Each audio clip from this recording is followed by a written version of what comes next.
दोस्तों, क्या रसिया भारत को अपनी सबसे खतरनाक फाइटर टेक्नोलॉजी Su-57 की मैन्युफैक्चरिंग ऑफर कर रहा है?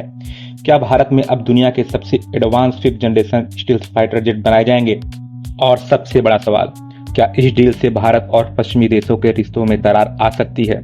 इस वीडियो में हम बात करेंगे व्लादिमीर पुतिन के Su-57 ऑफर की, उसके पीछे की जियोपॉलिटिकल स्ट्रेटजी और वेस्टर्न कंट्रीज की चिंताएं।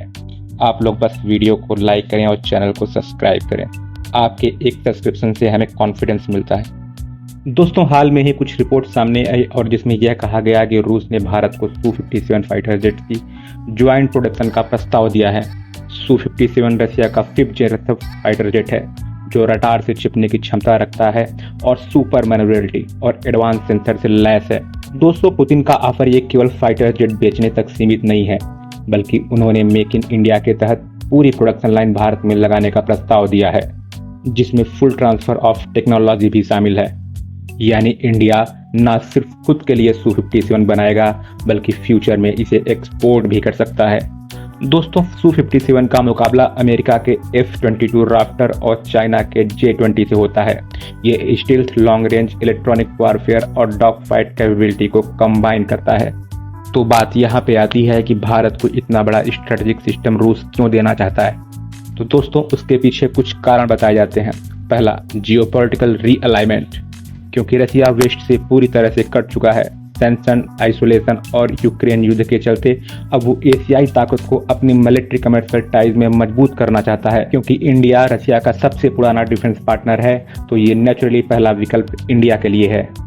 Second, economic factor. रसिया के ऊपर दोस्तों सैंक्शंस हैं, उसे डेस्परेटली मिलिट्री एक्सपोर्ट की जरूरत है। अगर Su-57 इंडिया में बनेगा तो उसे भी पैसा मिलेगा और जियोपॉलिटिकल इन्फ्लुएंस भी बढ़ेगा। लेकिन इन सब चीज़ों से भारत को क्या फ़ायदा है? तो दोस्तों, अगर हम बात करें भारत के फ़ायदे के बारे में, तो यह ऑफर बहुत ही टेम्पटिंग है।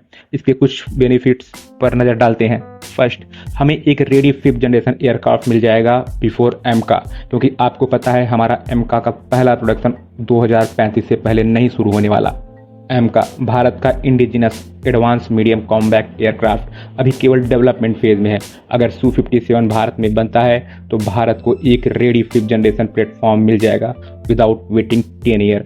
सेकेंड, चाइना को काउंटर करना। चीन ने पहले ही अपने J-20 स्टील्थ फाइटर जेट को ऑपरेशनल कर लिया है। भारत को उसी के लेवल पर मुकाबले के लिए ऐसी अर्जेंटली कैपेबिलिटी का एयरक्राफ्ट चाहिए होगा। तीसरा और सबसे बड़ा फायदा, अगर रसिया भारत को पूरी तरह से टेक्नोलॉजी दे देता है, radar observing material, super cruise engine और एडवांस एवियोनिक्स, तो ये भारत की इंडिजिनस डिफेंस इंडस्ट्री के लिए एक चेंजर साबित हो सकता है। और भारत के पास अगर ऐसी टेक्नोलॉजी होगी तो भारत बाद में Su-57 को दूसरे देशों में भी बेच सकता है, जैसे south east Asia, middle east या लैटिन अमेरिका, जिससे हमारे डिफेंस एक्सपोर्ट में काफ़ी ज़बरदस्त ग्रोथ आएगी। लेकिन अगर भारत को इतने फ़ायदे मिल रहे हैं तो फिर इशूज़ क्या है?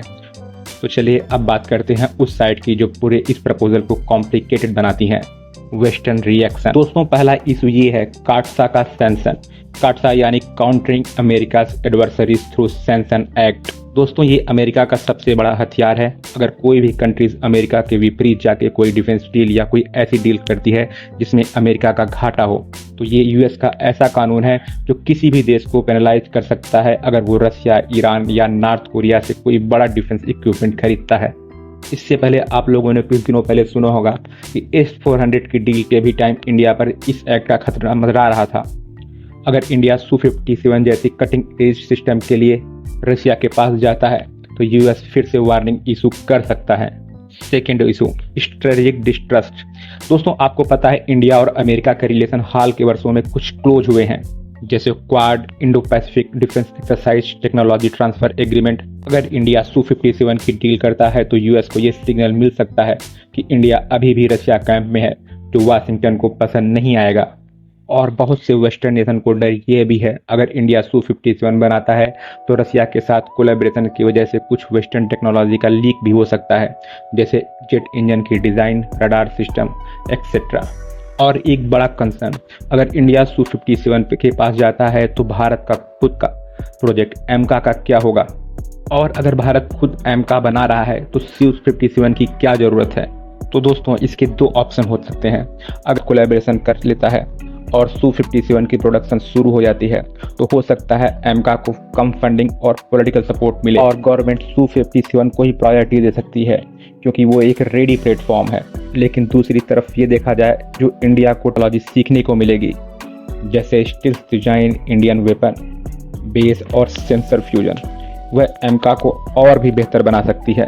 तो दोस्तों इंडिया के पास क्या ऑप्शन बच सकते हैं अगर इंडिया Su-57 को रिजेक्ट कर देता है ताकि यूएस और वेस्टर्न पार्टनर्स खुश रहें, तो इससे रसिया नाराज भी हो सकता है और हो सकता है चाइना को फायदा मिले क्योंकि रसिया चाइना के और भी करीब हो जाएगा। और दूसरा ऑप्शन, भारत Su-57 को रसिया के साथ मिलकर प्रोडक्शन करे और वेस्ट को डिप्लोमेटिकली अश्योर करे कि ये प्योरली डिफेंस डील है। इसके लिए भारत को स्मार्ट डिप्लोमेसी और क्लियर कम्युनिकेशन की जरूरत होगी। दोस्तों पुतिन का Su-57 का ऑफर भारत के लिए एक गोल्डन अपॉर्चुनिटी भी है और एक तरफ डिप्लोमेटिक टेस्ट भी। क्या भारत इस चांस का यूज करके चाइना को पीछे छोड़ पाएगा या क्या ये डील भारत को नया संकट में डाल सकती है? इसकी क्लियरिटी आने वाले कुछ हफ्तों में जरूर हो जाएगी, लेकिन ये बात तो तय है भारत को अपना 5th जनरेशन एयरक्राफ्ट की सख्त जरूरत है क्योंकि हमारे पूर्व आर्मी चीफ ने कहा था कि भारत को हरदम 2.5 फ्रंट वार के लिए रेडी रहना चाहिए, जिसके लिए हमारे पास ऑलरेडी एयरक्राफ्ट के स्क्वाड्रन कम है जिसमें हमें लगभग ज़रूरत है 42 स्क्वाड्रन की। लेकिन अभी भारत के पास केवल 32 स्क्वाड्रन है क्योंकि भारत का इंडिजिनस प्रोजेक्ट एमका अभी काफ़ी पीछे है और केवल डिजाइनिंग फेज में ही है और इसका प्रोडक्शन 2035 से पहले शुरू नहीं हो सकता। तो भारत को 5th जनरेशन एयरक्राफ्ट के लिए किसी और कंट्री पे डिपेंडेंट होना ही पड़ेगा और भारत के पास केवल सीमित ही ऑप्शन बचते हैं क्योंकि एक तरफ फ्रांस ने राफेल का सोर्स कोड देने से मना कर दिया, तो मुझे नहीं लगता भारत फ्रांस के साथ राफेल के लिए आगे भी कंटिन्यू करेगा। तो भारत को अब चुनना होगा F-35 और Su-57 को। लेकिन F-35 जो अमेरिकन एयरक्राफ्ट हैं उनके साथ इशू ये है कि वो काफ़ी महंगे हैं और अमेरिका भी कभी भी सोर्स कोड के लिए नहीं मानेगा और मुझे नहीं लगता कि भारत कभी फाइटर जेट्स के लिए अमेरिकन टेक्नोलॉजी का यूज करेगा क्योंकि अमेरिका अपने डिफेंस मटेरियल के जरिए डिक्टेट भी करना शुरू कर देता है, जैसा कि हमने कुछ दिन पहले टर्की के साथ देखा था।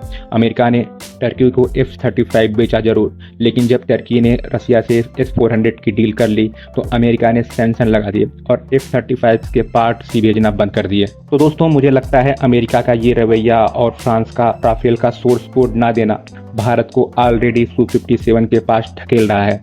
और दूसरा, रशियन जो डिफेंस मटेरियल हैं भारत के लिए रिलायबल भी हैं और हमारी फोर्स रशियन आर्म्स विचुअल भी हैं और इनकी ट्रेनिंग काफ़ी आर्म्स भी हुई है और हमारे फाइटर जेट जैसे Su-30 रशियन फाइटर जेट है जो कि इंडियन एयरफोर्स में काफ़ी पहले से साथ। तो दोस्तों मेरा तो मानना ये है कि भारत Su-57 के साथ ही जाएगा, बाकी आगे उसे कौन से इशूज फेस करेंगे ये तो फ्यूचर की बात है। बाकी दोस्तों आपको क्या लगता है, अपनी राय प्लीज़ कमेंट में दीजिए और ऐसे ही वीडियो के लिए भारत ब्रीफ को सब्सक्राइब करें, वीडियो को लाइक करें और चैनल को शेयर भी करें। थैंक यू दोस्तों।